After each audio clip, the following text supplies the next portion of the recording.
मीरपुर नाम के शहर में तेजस अपनी पत्नी नीरू के साथ रहता था। पति पत्नी दोनों ही नौकरी करते थे। एक दिन तेजस गांव अपनी माँ के पास फोन करता है। हेलो, प्रणाम माँ। जीते रहो माँ, तुम दादी बनने वाली हो हैं?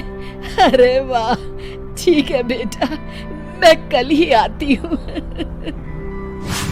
जब माँ जी शहर पहुंची तो बेटे बहू ने बहुत अच्छे से स्वागत किया।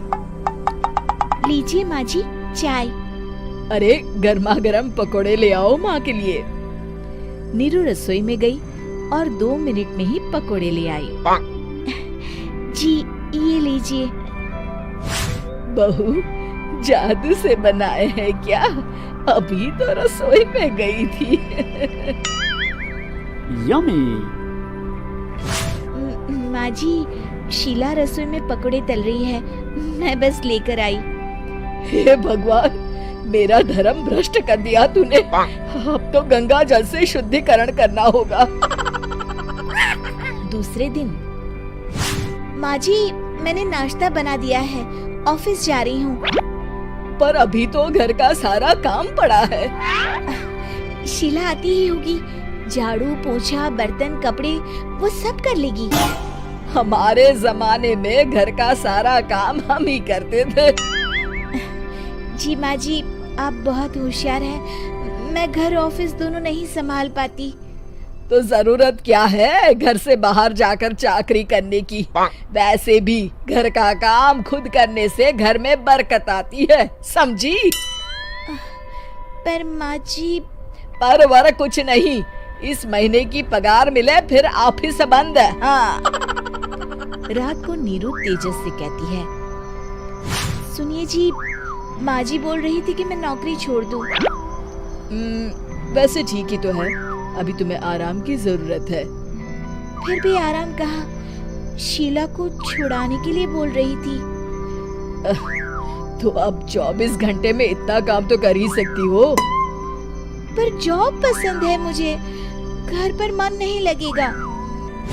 अगले दिन जब दोनों ऑफिस के लिए निकल रहे थे, मेरी तो कोई कीमत ही नहीं है इस घर में। माँ जी, आजकल महंगाई बहुत है, रहन सहन भी बदल गया है, दोनों नौकरी करते हैं तभी ठीक रहता है। अच्छा, तू कहना क्या चाहती है? मेरा बेटा तुझे बिठा के खिला नहीं सकता? तू ही इस घर का खर्च चला रही है, हैं? नहीं माँ जी, मेरा वो मतलब नहीं था। मतलब खूब समझती हूँ, ये बाल धूप में सफेद नहीं किए मैंने। हाँ। अब तो ये रोज का काम हो गया था। तेजस भी रोज की झिकझिक से परेशान हो गया था। एक दिन उसने कहा, नीरू, वैसे भी तुम्हें मैटरनिटी लीव मिलने वाली है, तो अभी से ही छुट्टी ले लो। पर क्या, मेरी सैलरी अच्छी खासी है। आखिर नीरू ने रिजाइन कर दिया। जब बच्चा हुआ तो घर में सब बहुत खुश हुए। कुछ दिनों बाद तेजस फाइल देख रहा था। क्या हुआ तेजस, कुछ परेशान लग रहे हो? हाँ, वो हमारी जितनी सेविंग्स थी वो तो हॉस्पिटल में और छठी के फंक्शन में खत्म हो गई है नीरू। और अभी वैसे मंदी चल रही है तो मैं बोल रही थी कल मुन्ना को हेपेटाइटिस का टीका लगवाना है। नीरू, क्या पोस्टपोन नहीं कर सकते? नहीं जी, बिल्कुल नहीं।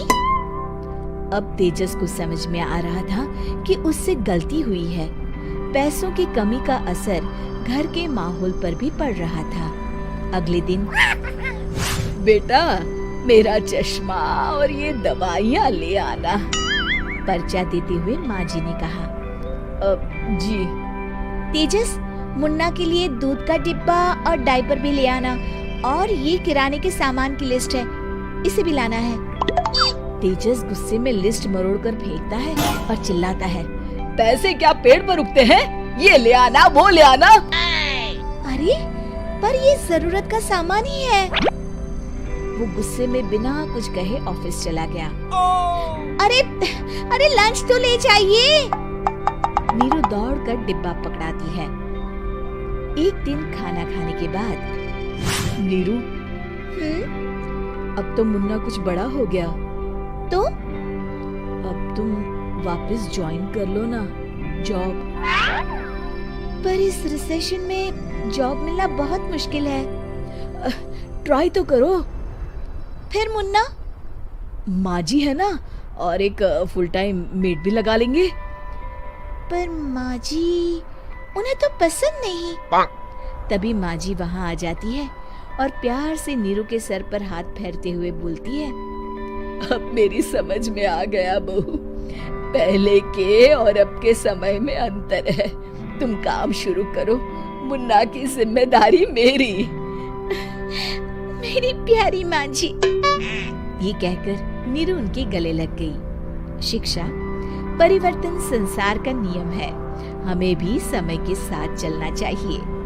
उम्मीद है कि आपको हमारी ये कहानी पसंद आई होगी। कृपया हमारे चैनल को सब्सक्राइब करें और सभी अपडेट्स के लिए बेल आइकन जरूर क्लिक करें। और हाँ, वीडियो लाइक और शेयर करना मत भूलिएगा। Bye bye.